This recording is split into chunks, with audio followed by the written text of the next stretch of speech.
The clock has struck 7, so we will begin our official board meeting of January. Thank you for such a wonderful-looking crowd out there. It's a full crowd tonight. I hope in recognition of School Board Appreciation Month that you're all out there to recognize your and appreciate your school board. And so we will carry on with business. I welcome each and every one of you, and I am going to turn this over to Miss Glenda Morrison Fair, and she is going to lead us in the prayer. If you will stand, please. Let us pray. Dear God, our awesome God, thank you for this wonderful day, our health, our strength. We recognize and accept your many blessings, always mindful that success without teamwork is almost impossible. Therefore, we must always acknowledge this hard-working, dedicated group of individuals you have allowed to come together to accomplish your purpose for our district. Thank you for the opportunity once again to model your character as we make decisions that will affect not only our precious children in Greenville County, but countless families for many future generations. Guide us with your wisdom. Give us your favor as we work to produce a world where all people live in harmony with a true desire that each individual will have the opportunity to realize their true potential. Finally, special blessings to each and everyone here tonight. I pray that all is well with you and your families. Amen. And now I'm going to turn it over to Mrs. Michelle.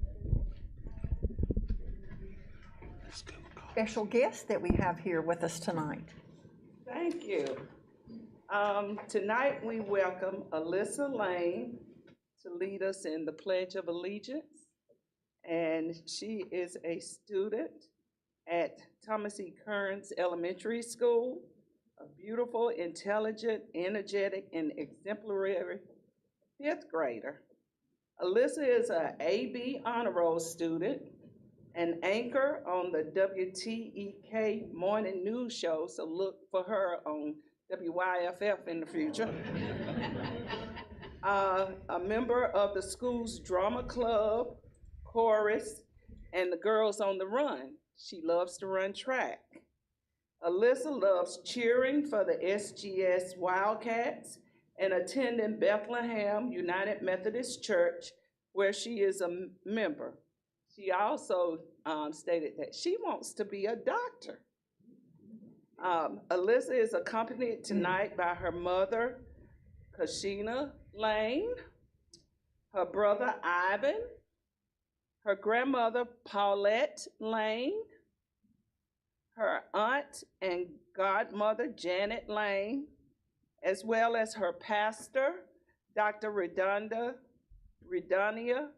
Thomas, her principal, Mrs. Rhonda Simmons, and her teacher, Mrs. Maria Cabrini.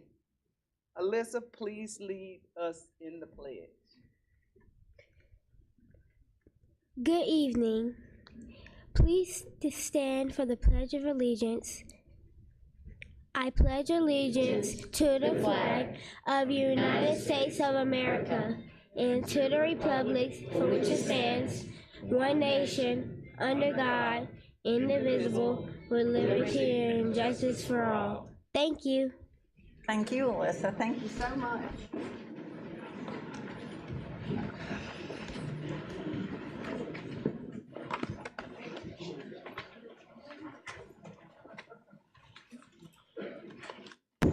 All right, for the next item that we have on our agenda is an awards and recognition session. And if Ms. Glenda Morrison Fair would please join me at the end of the dais here.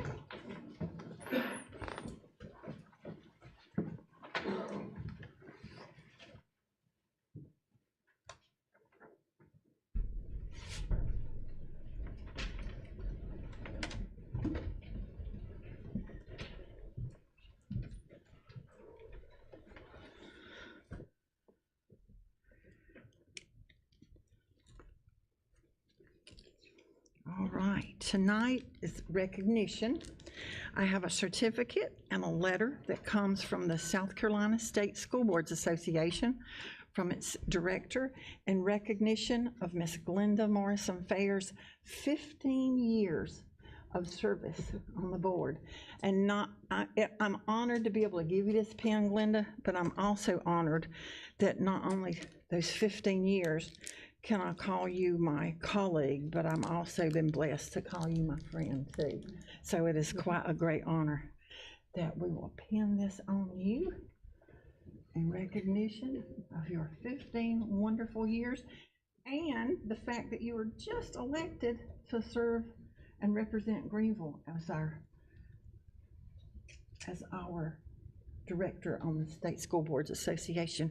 It is such an honor to be a part of this. Thank you. Recognize you. Thank you.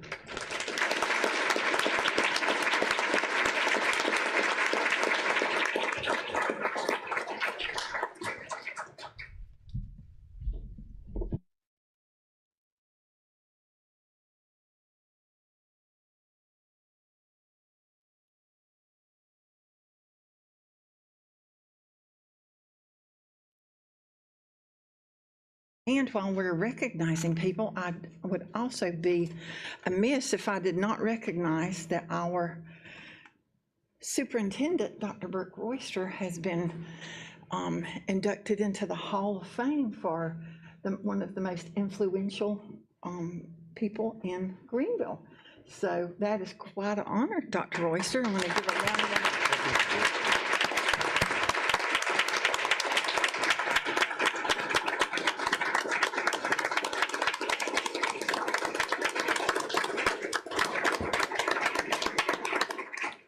Thank you, Ms. Butch. I very much appreciate that, but that really reflects the hard work of a whole lot of people in this room and the support of this board. So thank you for recognizing that.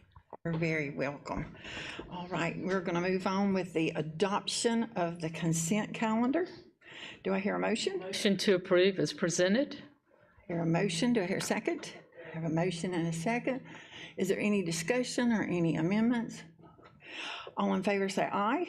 Aye. All opposed? Motion carries. Yes, okay. Thank you, Ms. Bush. If I might, at this time, you all having approved the personnel as presented, I'd like to introduce our latest director in the school district, just appointed as director of the newly created Innovation Center, physically located at Roper Mountain, the foot of Roper Mountain, but as a part of our career and technology programs in the district. Innovation Center is designed to house new, unique, and emerging career training that is catered to expanding the opportunities in new job areas like aerospace and energy, and initially 5 different areas. But tonight we recognize the newly appointed director who will be preparing to lead and open that facility in the fall, Katie Porter. Katie's with us.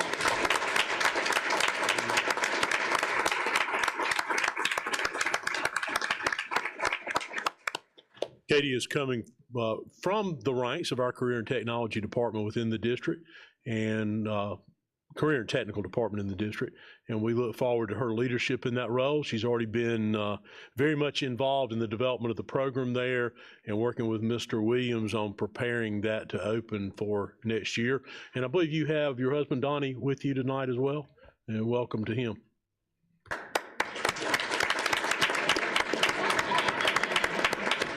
Congratulations, Katie. Right, and before we start with the appearance of visitors, I'm going to call on our former chair, Ms. Lavinis Wales. Would you recognize anyone that we have in the audience? Good. We have a young lady from Spartanburg Community College that's taking a class and focus and substitute teaches. We also have a young man from Furman University. He is, y'all can stand, history major. Where is he? There you go, stand up, be proud.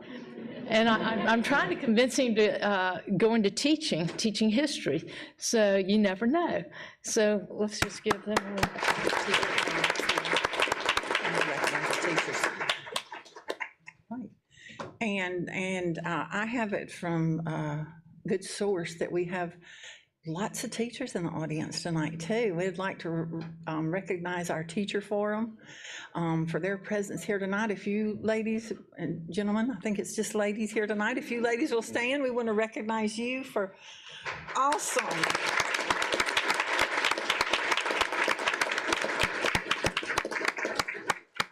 Awesome, thank you so much. All right, now we are going to have the appearance of visitors, and I am going to ask the secretary if she will read this. All of you that have signed up to speak tonight, thank you for your interest in Greenville County Schools. Before we begin, I'm going to ask the board secretary to remind each speaker of the procedures that we expect all guests to abide by tonight.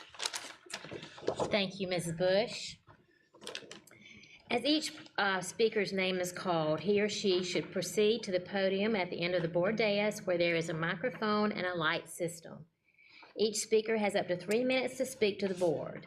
The light system will be green for the first 2 minutes and will turn yellow when 1 minute remains. In keeping with board policy KCA, abusive language or personal attacks aimed at students or staff members will not be permitted. All speakers are expected to behave in an orderly and respectful manner. The board will not engage in discussion with the speaker or respond to comments. The superintendent will designate a member of the staff to respond to each speaker in an appropriate and timely manner. Thank you. Thank you, Dr. Stiles. Our first person to speak is Terrell Brown.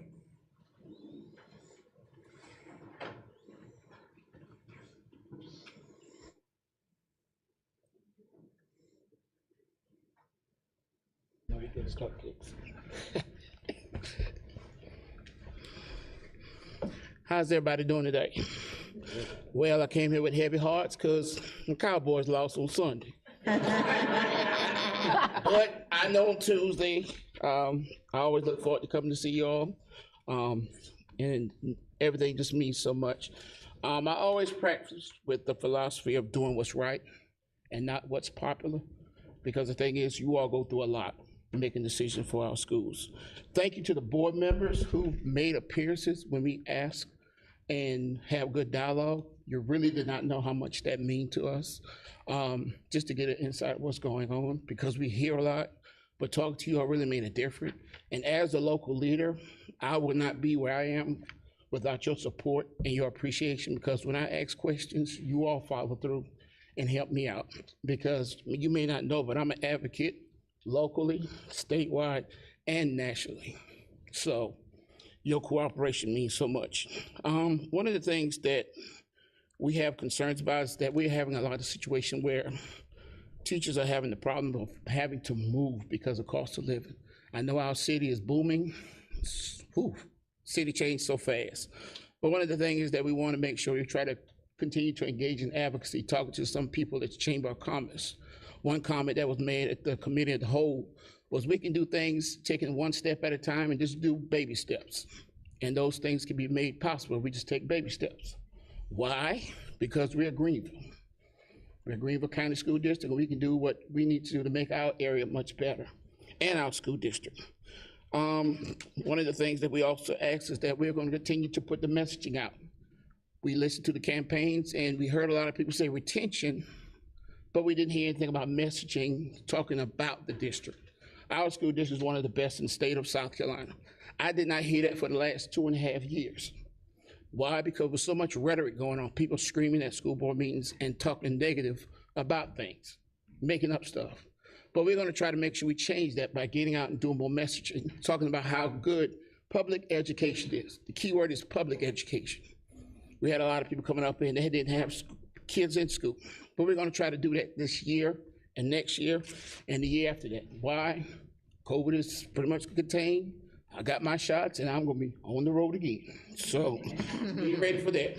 And also thanking to the school members, the faculty and staff here at the district office. I really appreciate some of the things that you all have been encouraging me, because without your support and appreciation, I don't think we can really say we have a smile on our face on an everyday basis. We're all humans. We work with kids, and we all wanting to make sure if you do something positive, it goes a long way. So Mr. Hill passed out the cupcakes. Mrs. Caldwell said she want red velvet. So everybody please get red velvet to Ms. Caldwell. We Cowboys fans stick together. Thank you so much, Mr. Brown. Our next person is Jill Patterson.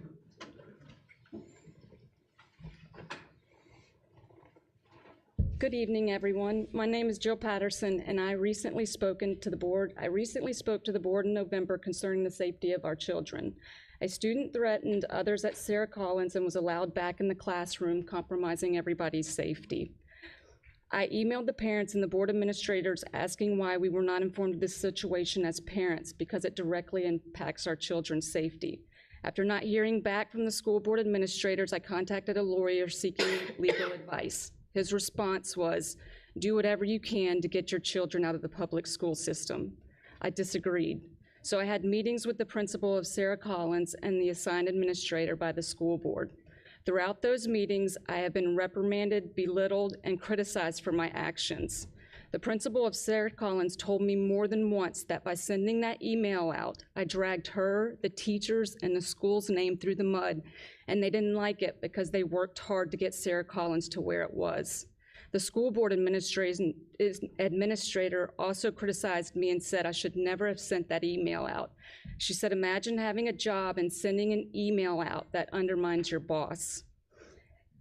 It has become abundantly clear that some of us are far more concerned with protecting our reputations than doing right by the teachers and the students. We have lost sight of what is most important here because we're more worried about our egos. It saddens me to think that I have to advocate for our children's safety in light of everything that is happening in schools across the country.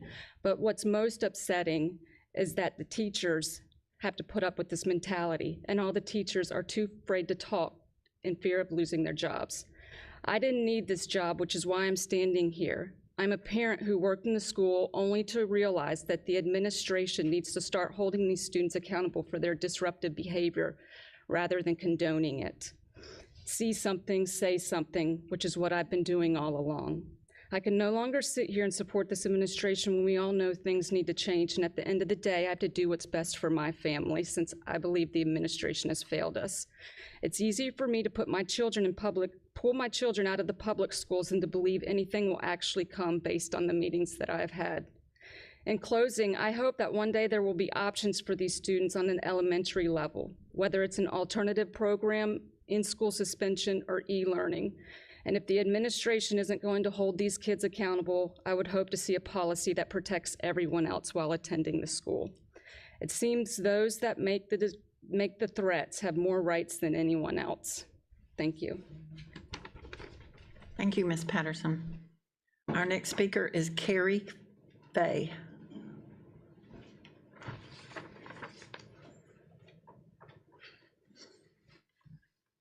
Good evening. My name is Carrie Fay, and I am a first grade teacher in the virtual program. We are real people right in front of your face, I promise.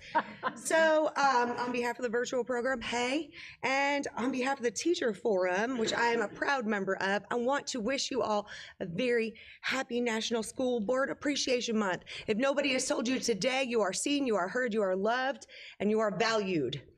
Special thanks go out this evening to Ms. Morrison-Fair, Ms. Bush, and Dr. Stiles. My colleagues and I were honored to spend time with you this evening, and I was so struck by your passion with which you spoke about education. So thank you very much for spending your time with us and giving us your undivided attention.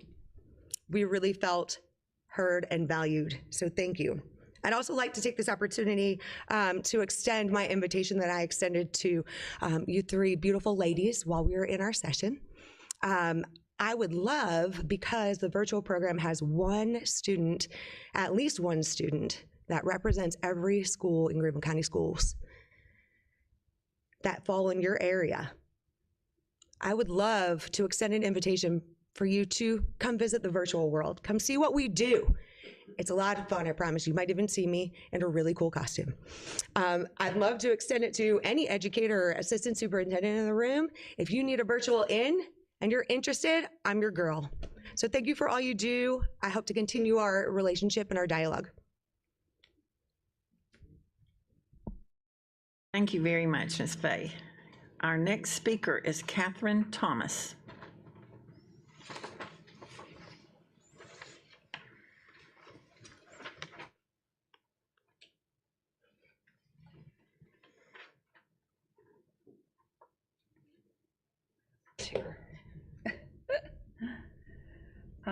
Thank you, elected servants of the county and its schools. I bless you for being a part of shaping the future of children.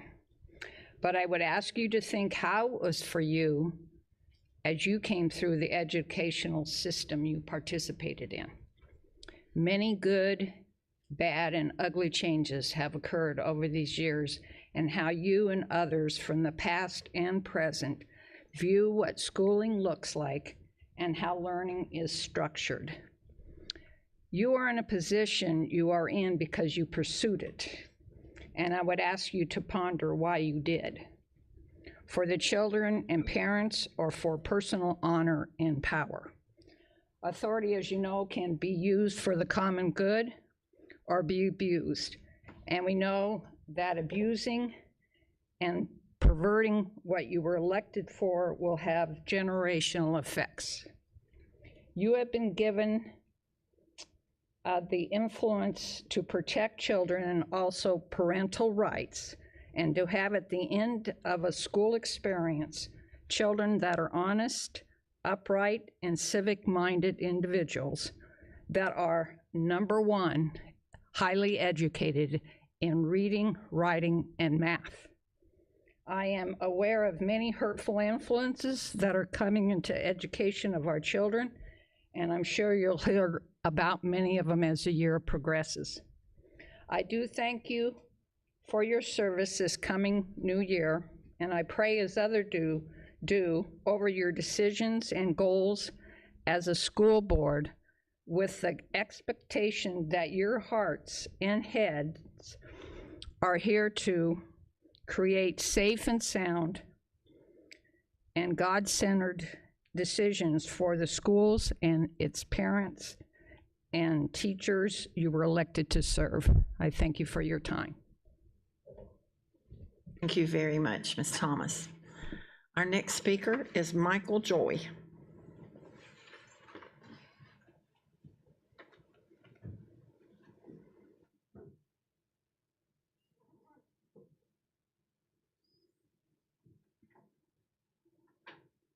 All right.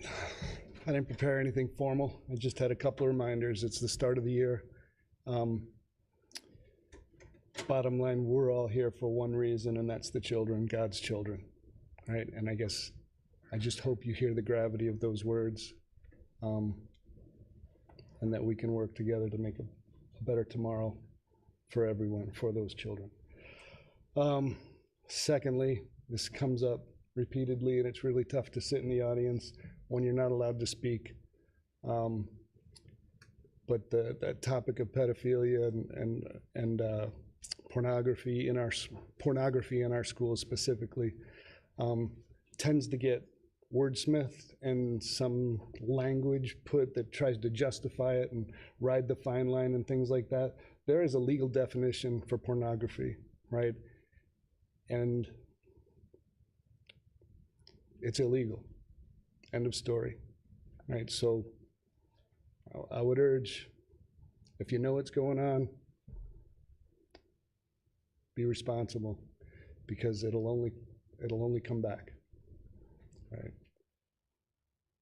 On the other topic that always comes up, and I never really hear anything in response to it, is bullying. Bullying comes up like it's 1 in 4 people talk about bullying and specific examples. And I guess in my mind, I would just like to plant the seed that if we're teaching, not only as a school, but as parents, et cetera, virtuous living, then bullying should go away. Again, I guess bottom line, if we're teaching virtuous living, then bullying should go away. We should treat all people with respect and kindness, right? And when there is a disagreement, we ought to be teaching and learning how to disagree constructively and positively, right? It doesn't mean you back down. It means that you just find the better way. And that's where we're expecting teachers, parents, right, and the administration, everybody to work together to allow differences to be constructively discussed. Thank you. Thank you, Mr. Joy. Our next speaker is Liana, and I'm going to let you introduce yourself so that I don't mess up your last name. Thank you. Good evening. Liana Hairapetian is my last name. Liana will be just fine. All right. I'm a mother of a 6th grader. He speaks 2 languages. He's on his 3rd one currently. I myself speak 4 languages, so I know a little bit of what teaching or learning language is about. The way Spanish is taught in our school district, it's waste of money and waste of our time and energy. When it comes to our Spanish or language being taught, it's waste of money. I think most would agree that any student getting out of public school system does not know any basic Spanish, or most importantly, any eagerness to learn another language. I have 3 points to make with this. First one, I already made: waste of money. If you are going to spend money and time to bring teachers from out of the countries, foreign countries, then we need to train them before they get to our kids. The point is that we spend money, energy, bring some of these teachers, but our kids still do not know any basic Spanish. So if we are going to do it, let's do it right or do not bother. The result is going to be the same. Having Spanish is an option now or not having it at all. 0 students will know anything regarding Spanish. So that's money down the drain. Also, whose idea is to introduce Spanish to 6th graders only for 2 quarters in a whole year? What are they going to remember after the year is over? We are taking it seriously, so why to spend the money? The second point, if we are going to spend the money, please don't let other teachers from other countries to grade when they're new, because they don't know the grading system here. They disappoint our kids with the grading system they have.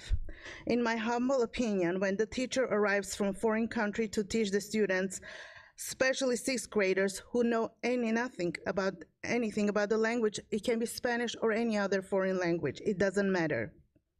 Their job is to make the kids like the language, to convince the students that learning another language opens up a completely different and amazing door for their future. That being said, there should not be any grading on that subject when there is basic Spanish learning. Their job is to have fun, to learn about other cultures, to want to learn another language. Third, sorry, it's taking me too long. I need answers. This is regarding my son and 3 other students in his class. I will not mention their names, but you are welcome to investigate. On January 6th, I emailed my son. Thank you, Miss. Thank you. Your time is up. I'm so sorry. Oh. Thank you. All right, the next person on I think this is the last person on our list is Michael Arcinia. Was I close? Arciniega. Okay, Arciniega.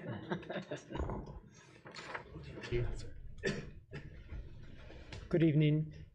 My name is Michael Arciniega. I'm the Director of Development with Communities and Schools of South Carolina. I wanted to first and foremost thank the board for allowing community schools to participate in 10 schools in the upstate, allowing us to have 14 site coordinators embedded in the schools to be part of the students' lives, to be part of the school culture, and to be part of the students' caregivers' lives as well. Thank you, Nancy. That's Nancy. Thank you, Nancy, for handing out the annual report. I encourage you all to take a look at the annual report. I encourage you to look at our numbers, look at the success stories, and look at our outputs. That annual report represents the state. I want to talk a little bit about the kind of numbers in the region. So as I was pulling these numbers, actually, I was reminded of how important this partnership is. These are numbers from last year. So just to give you an idea of what we are doing in the schools, 30,201 support hours provided to case-managed students, 663 Tier 1 support hours provided to case-managed and non-case-managed students. And by Tier 1, I mean whole school interventions.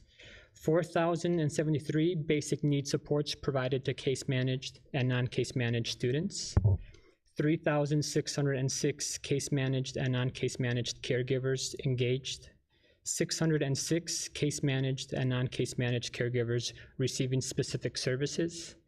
6,079 case-managed and non-case-managed students engaged last year. We work with 95 community partners and volunteers.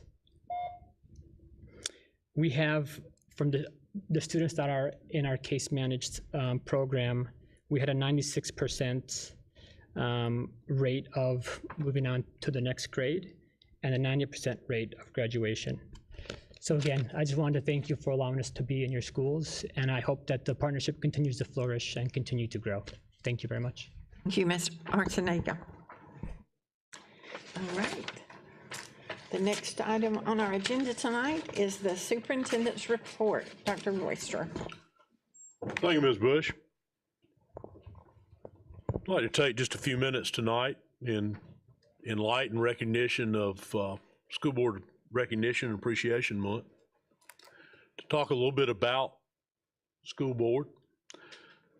Those of you that have sat here in years past have heard me reference a little bit of this before. There's a little bit I've added to it, and for some of you, you'll be hearing it for the first time. But I think it's a good reminder for all of us that the members of this body, elected members, represent one of the oldest forms of government in our country. The very first school board was actually the Board of Selectmen in Massachusetts in 1647. That's the first really recorded in American history school board. It evolved in 1647 from this group of select men who were elected to govern the affairs of the community, including schools. In 1721, in Boston, the select men appointed a citizens committee, a permanent citizens committee, with the sole purpose of governing the public schools established there. South Carolina, the first public schools predate our Constitution. Just ours, not just South Carolina's, U.S. Constitution. In 1710, the Colonial Assembly, which governed the colony of South Carolina, established common schools in and around Charleston. So the forerunners of this body, going back to the 1600s, evolving into the 1700s, later into the 1800s, both nationally and within our state, predate federal government, predate the state government, predate really county government. The only government that preceded it was the royal appointed government and the elected select men to govern local affairs. As you move forward we've begun to evolve into a very different system today.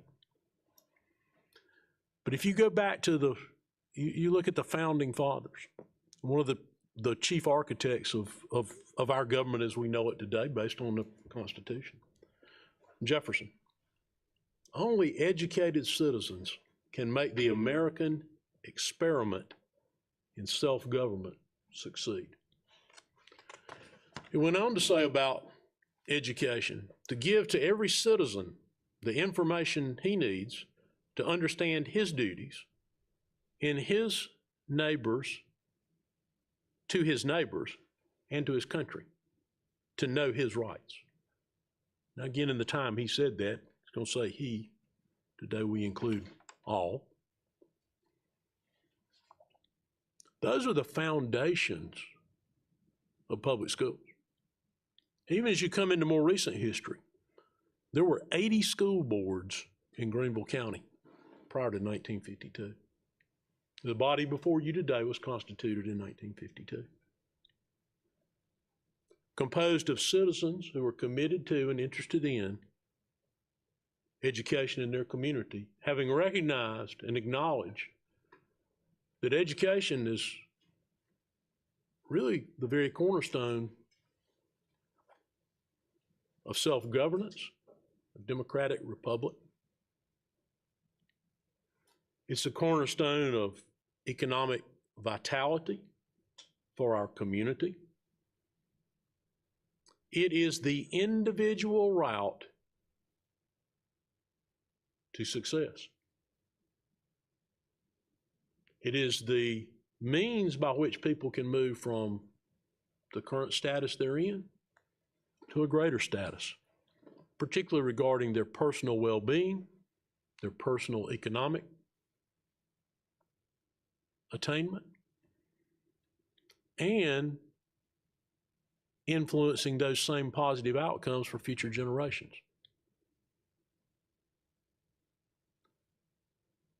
So the 12 members of our board have a storied history,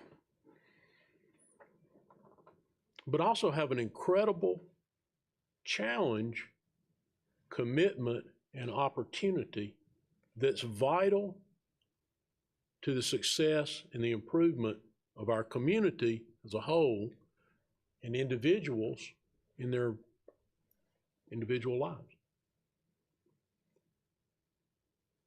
Our board, individually and collectively, has viewed and addressed things for what's best for students. Well, they may not always agree with one another. They might not always agree with recommendations we might make.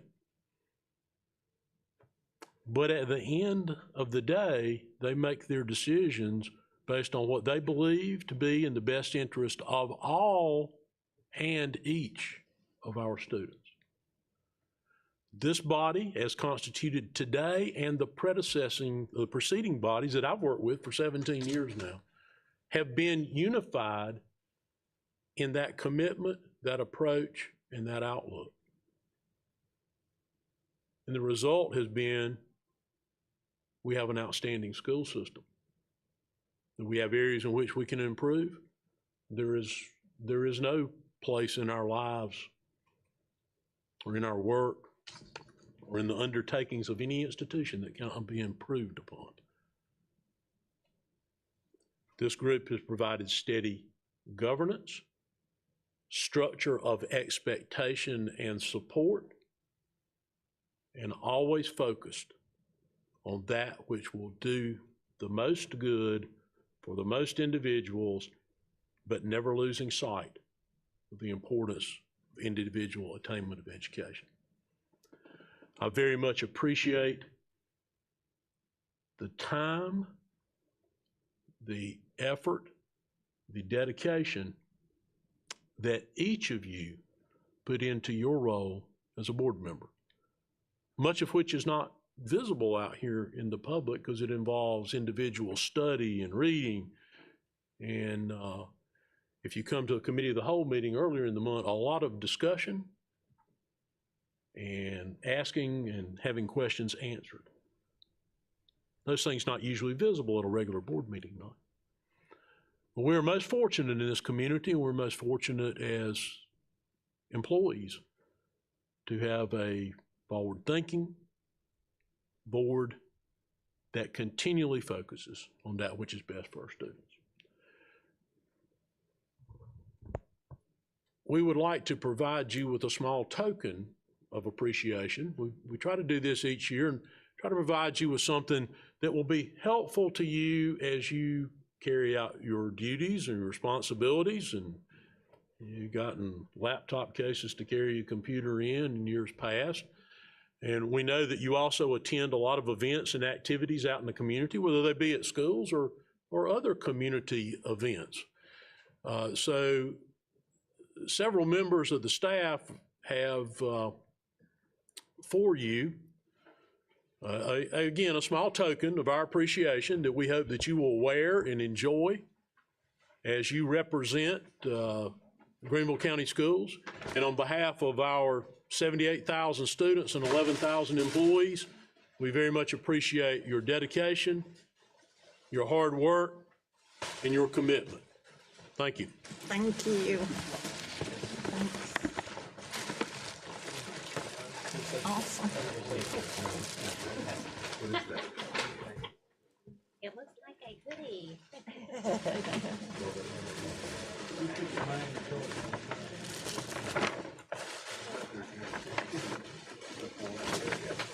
right.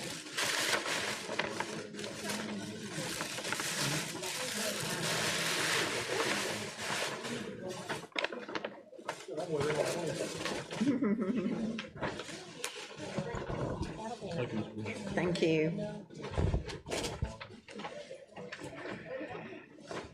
Thank you so much, Dr. Royster. Thank you very much. We are now going to move into our action item, which is a physical education exemption. Do I hear a motion? Madam Chairman, Mr. Sailors. I move that we accept the recommendation of the administration regarding the waiver of exemption for physical education. Second. Motion and a second. Is there any discussion? If not, seeing none, all those in favor say aye. Aye. All those opposed, motion carries. Now we are into our information action from board committees and liaisons. Mr. Sailors, do you have a report? You had advocacy meeting today? Yes, ma'am, we did, and I want to thank everyone who took the time to come in early and participate and listen in. For those of you that were not involved in the committee of the whole meeting earlier this month, there were some issues that came up that we were asked to follow up on related to state standards and the testing thereof. One of the goals we're trying to accomplish over the next few months is get some conversations and legislations issued to do everything we can to lessen the bureaucratic workload of our teachers. And so this afternoon, we dealt with 5 areas that we're going to be taking action on, that we will be working. Dr. Stiles serves on the governor's task force, and we're going to funnel some of this material through her to that group, as well as to members of our legislature. But today we talked about KRA. Jeff, give me the acronym for the funding. No, I'm talking about the next one. CERDEP, okay. I've been doing this for 20 years, and I never am at a loss for how we come up with acronyms. ELL state funding, the formative assessments, and school improvement designations. Those are 5 topics that we will be bringing to the committee of the whole meeting in 2 weeks for the board to discuss and put together a package of recommendations, and from consensus to the committee of the whole, and then from the committee of the whole to the board. And so Madam Chairman indicated that we will more than likely have a called meeting after Cal long enough to officially authorize this material for distribution because of the timeliness. As far as the standards component of our conversation 2 weeks ago, that's a little heavier lift with getting the material together. That will more than likely be brought to this board's attention in our March committee of the whole meeting for dissemination to our friends in Columbia. Also, just for your information, there's a lot of things that we have been trying to get accomplished in conversations and questions answered from Columbia since our meeting, but to date, the State Department of Education still has not identified a legislative liaison to deal with issues such as this. There is no director currently established for the EOC because of changes in Columbia. Of the 18 members of the South Carolina Legislative State House Education Committee, 10 are brand new to the conversation. So there's a lot of things going on in Columbia, in the State House and beyond, that we're having to be patient and wait on some of their issues and some of their housekeeping to be addressed. But we've got them all on our radar screen, and that is the work that we will be doing for the next few weeks, Madam Chairman. Thank you very much. Thank you, Mr. Saylorson, and all the members of your committee that worked so diligently on this. And any further committee reports? Yes, Ms. Levinas Wells. So last week I attended the Peace Voices with Bold. It was held at the Peace Center, and the National School Teacher of the Year was Kurt Russell. He was in attendance, and he was from Ohio. And Deion Jameson was the Teacher of the Year for 2023. And I will tell you, it was a well-attended event. I thoroughly enjoyed it. Mr. Russell, what he loves about teaching is it makes him feel comfortable by feeling uncomfortable. And Deion loves that all students are heard. Students will not learn from those that they don't like. There are no fears. Students can come to them and hug. How do we get more Black teachers to teach? Bold leadership. And I will tell you that there were so many things that were discussed, and so many people that I met. Right in front of me was a young lady, Brooke Cushman, I think it was, and she is she's a gate coach for Greenville County School District. But Catherine was there. Where's Catherine? Catherine was there, and I just thought that, you know, we had principals from our Greenville County district there. And another thing that Deion Jameson said is, this is the only profession that loves me. And I thought that spoke volumes. It really did. And so I thoroughly enjoyed myself. It was kind of, several of us talked about it, Carolyn and Angie and Sarah and them, but you know, I just ended up going, and it was fun. And we had there were about over 200 participants at the Peace Center at the Gunter Theater. So good for them, and good for our principals in the community, and all those that were in attendance. So thank you. Great, thank you for that report on that. Any further committee reports? Yes, Ms. Dillon. Thank you. The Coordinated School Health Advisory Council, CSHAC, is meeting tomorrow. Ms. Bush and I will attend, and should anything be recommended that needs to come to the board, we would bring that at the next CAL.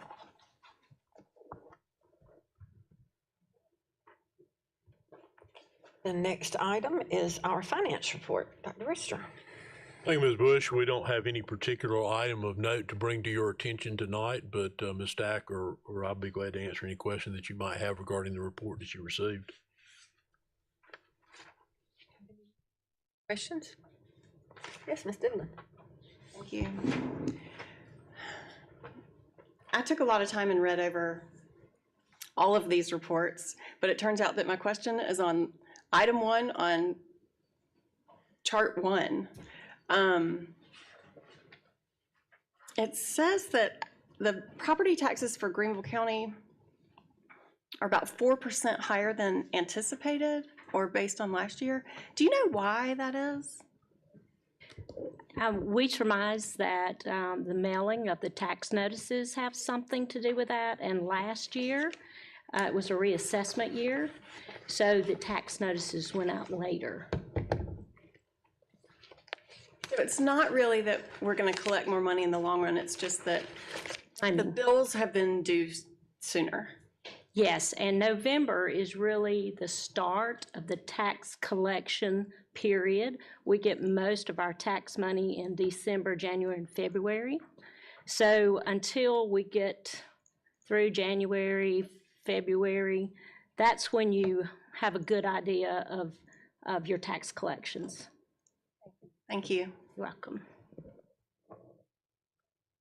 Being no further questions, I will entertain a motion. Motion to adjourn. Motion to adjourn in several seconds. All those in favor say aye. Aye. All those opposed, motion carries. We stand adjourned, and again, I thank you for being in